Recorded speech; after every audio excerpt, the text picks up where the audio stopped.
ప్రియమైన వాళ్ళరా, ప్రభు యేసుక్రీస్తు నామంలో ఈ యొక్క ఉదయకాల సమయాన మీ అందరికీ నా యొక్క హృదయపూర్వక వందనాలు తెలుపుకుంటున్నాను. ఈ రోజంతా కూడా మీరు చేయవన్నీ విషయాల్లో దేవుని హస్తం మీకు తోడయ్యుండి మీకు జయాన్ని కలుగజేయునుగాక. కీర్తన గ్రంథము 140 కీర్తన 12వ వచనం ఇలా సెలవిస్తుంది. బాధింపబడు వారి పక్షమున యెహోవా వ్యాజ్యమాడుననియు దరిద్రులకు ఆయన న్యాయము తీర్చుననియు నేను ఎరుగుదును అనేటువంటి మాటను మనం చదువుతున్నామండి.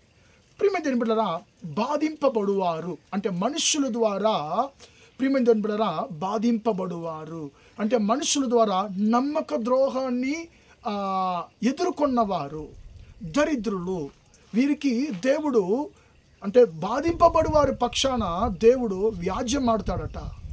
ప్రియమైన దేవుని బిడ్డలారా, రెండోది దరిద్రులకు ఆయన న్యాయము తీర్చేటువంటి దేవుడట. ప్రియమైన దేవుని బిడ్డలారా, కీర్తనకారుడు అంటున్నాడు, నేను ఎరుగుదును. ఆయన ఏం ఎరుగుదు అంటే నేను నాకు తెలుసు అని చెప్పి అంటున్నాడు. ఆయనకి ఏం తెలుసు అంటున్నాడు? ఆయన నా దేవుడైన యెహోవా, ఆయన బాధింపబడు వారి పక్షాన ఆయన వ్యాజ్యమాడేటువంటి దేవుడు, దరిద్రులకు ఆయన న్యాయము తీర్చేటువంటి దేవుడు. ప్రియమైన దేవుని బిడ్డలారా, వ్యాజ్యమాడటం అంటే ఏంటి? యుద్ధము చేయడము. మీకోసం అంటే కేసులు వాదాడడం అని చెప్పి అంటారు కదండి. ఇప్పుడు నా యొక్క కేసు ఉందండి, నా కోసం వాదాడడానికి ఏ యొక్క లాయర్లు ముందుకు రాలేదని చెప్పి కొంతమంది అంటారు.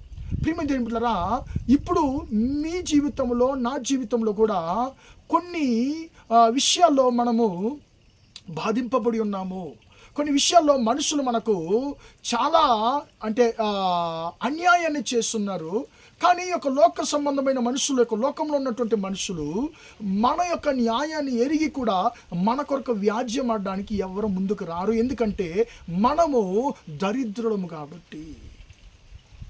ప్రియమైన దేవుని బిడ్డలారా, ధనవంతులకైతే వ్యాజ్యం ఆడడానికి, సపోర్ట్ చేయడానికి, మాట్లాడడానికి చాలామంది వస్తారు. కానీ పేదలకు, దరిద్రులకు, ప్రియమైన దేవుని బిడ్డలారా, వ్యాజ్యం ఆడడానికి, న్యాయం చేయడానికి ఎవరు ముందుకు రారు. ప్రియమైన దేవుని బిడ్డలారా, నేను బాధింపబడి ఉన్నాను, నా కొరకు ఎవరు వ్యాజ్యం ఆడుతారని చెప్పి నువ్వు బాధపడనక్కర్లేదు. నీ దేవుడైన యెహోవా బాధింపబడి ఉన్న నీ కొరకు వ్యాజ్యమాడేటువంటి దేవుడు. అయ్యో నాకు ఎవరు న్యాయం చేస్తారని చెప్పి నువ్వు బాధపడనక్కర్లేదు. ఎందుకంటే దరిద్ర పరిస్థితుల్లో ఉన్నటువంటి నీకు నాకు ఆయన న్యాయము చేసేటువంటి దేవుడు. కాబట్టి ప్రియమైన దేవుని బిడ్డలారా, మనకు న్యాయము చేసేటువంటి దేవుడు, మన కొరకు వ్యాజ్యమాడేటువంటి దేవుడు మనతో ఉన్నాడు. లూకాసు వార్త 18వ అధ్యాయంలో ప్రియులారా, ఒక న్యాయాధిపతిని, ఒక పేద విధవరాలను మనం చూస్తున్నాం ప్రియులారా. ఆ న్యాయాధిపతి ఎలాంటి వాడంటే న్యాయమే చెయ్యనివాడు, దేవుని భయం లేనివాడు, మనుషులను లక్ష్య పెట్టనివాడు. ప్రియమైన దేవుని బిడ్డలారా, న్యాయాధిపతికి ఎవరు వస్తున్నారంటే న్యాయమే చెయ్యని ఒక వ్యక్తి వస్తున్నాడు. అతను ఏ యొక్క న్యాయం చెయ్యడు, మంచి చెయ్యడని చెప్పి తెలిసి కూడా ఈ విధవరాలు ఆయన దగ్గరికి వెళ్ళి, అయ్యా నాకు తీర్పు తీర్చాలి, నాకు నీతి కావాలని చెప్పి, నాకు న్యాయం కావాలని చెప్పి ఆయనతో అడుగుతుంది.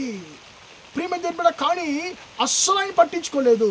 కానీ ఒక దినాన దేవుడు ఆయన యొక్క హృదయాన్ని మార్చాడు. అతడు ఆలోచిస్తున్నాడు, నేను మనుషులను పట్టించుకోను, దేవునికి భయపడను, నేను నీతి చెయ్యనని తెలిసి కూడా ఈ విధవరాలు నన్ను ఎప్పుడు బాధ పెడుతుందబ్బా, ఈమె నన్ను బాధ పెట్టకుండా ఉండాలంటే ఎలాగన్నా ఈమెకి నేను న్యాయం చెయ్యాలని చెప్పి తన హృదయములో అనుకొనినని చెప్పి వాక్యం ఉంది.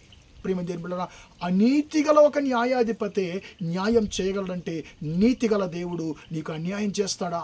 నీ కొరకు వ్యాజ్యం ఆడకుండా ఉంటాడా? నీ శత్రువులు ఎంత బలమైన వారిగా ఉన్నా కూడా, వారు ఎంత బలవంతులైనా కూడా నీ కొరకు వ్యాజ్యమాడేటువంటి దేవుడు నీతో ఉన్నాడు. నీకు న్యాయము చేసేటువంటి దేవుడు నీతో ఉన్నాడు.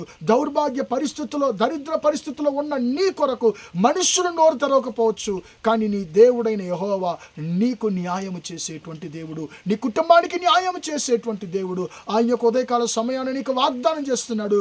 నా కుమారుడు, నా కుమార్తె, మనుషులు నీ కొరకు నోరు తెరవకపోయినా తెరిసినా నేను నీ కొరకు వ్యాజ్యమాడేటువంటి దేవుడును, నేను న్యాయము చేసేటువంటి దేవుడు. కాబట్టి ప్రియమైన దేవుని బిడ్డలారా, మన కొరకు వ్యాజ్యమాడేటువంటి దేవుడు మనకున్నాడు అనేటువంటి నమ్మకంతో మనం ధైర్యంగా ఉందాము. నాకు న్యాయము చేసేటువంటి దేవుడు నాతో ఉన్నాడని చెప్పి మనము ముందుకు సాగదాము. ప్రార్థన చేద్దామా? ప్రేమగల మా తండ్రి, దయగల దేవా, ఇంతవరకు ఈ మాటలు తండ్రి విన్న బిడ్డలను మీరు దీవించండి, ఆశీర్వదించండి అయ్యా. తండ్రి బాధింపబడు వారి పక్షాన తండ్రి నువ్వు వ్యాజ్యమాడేటువంటి దేవుడు అయ్యా. తండ్రి దరిద్రులకు న్యాయము చేసేటువంటి దేవుడవు తండ్రి. నీ బిడలు తండ్రి వ్యాజ్యమాడడానికి తండ్రి ఎవరు లేకపోయినా తండ్రి నువ్వు నీ బిడల కొరకు వ్యాజ్యమాడేటువంటి దేవుడు అయ్యా. తండ్రి నీ బిడలకి ఎవరు న్యాయము చేయకపోయినా తండ్రి నువ్వు న్యాయము చేసేటువంటి దేవుడు అయ్యా. తండ్రి నా యొక్క న్యాయము ఏ మాత్రము పని చేయలేదని చెప్పి బాధపడుతున్నటువంటి తండ్రి నీ బిడలకయ్యా నువ్వు న్యాయము చేయండి. నీ బిడల పక్షాన తండ్రి మీరు వ్యాజ్యమాడమని ప్రార్థిస్తున్నాను తండ్రి. ఎవరైతే నా యొక్క న్యాయము ఎవరు కూడా పట్టించుకోలేదని చెప్పి అయ్యో నాకు అనీతి జరిగిందని చెప్పి ఎవరంతా బాధపడుతున్నారు తండ్రి అయ్యా, వారికి అంతా కూడా నువ్వు తండ్రి వ్యాజ్యమాడి వారి కొరకు తండ్రి నువ్వు వారికి న్యాయం చేయమని ప్రార్థిస్తున్నాను. ఈరోజంతా కూడా తండ్రి మా సహోదర సహోదరులు చేసే అన్ని విషయాల్లో మీ హస్తం తోడు నన్ను ఆశీర్వదించమని యేసయ్య నామములో ప్రార్థించి అడిగి వేడుకుంటున్నాను తండ్రి. ఆమేన్ ఆమేన్. ప్రియమైన వారలారా, దేవుడు మిమ్మల్ని దీవించి ఆశీర్వదించును గాక. Praise the lord, praise the lord.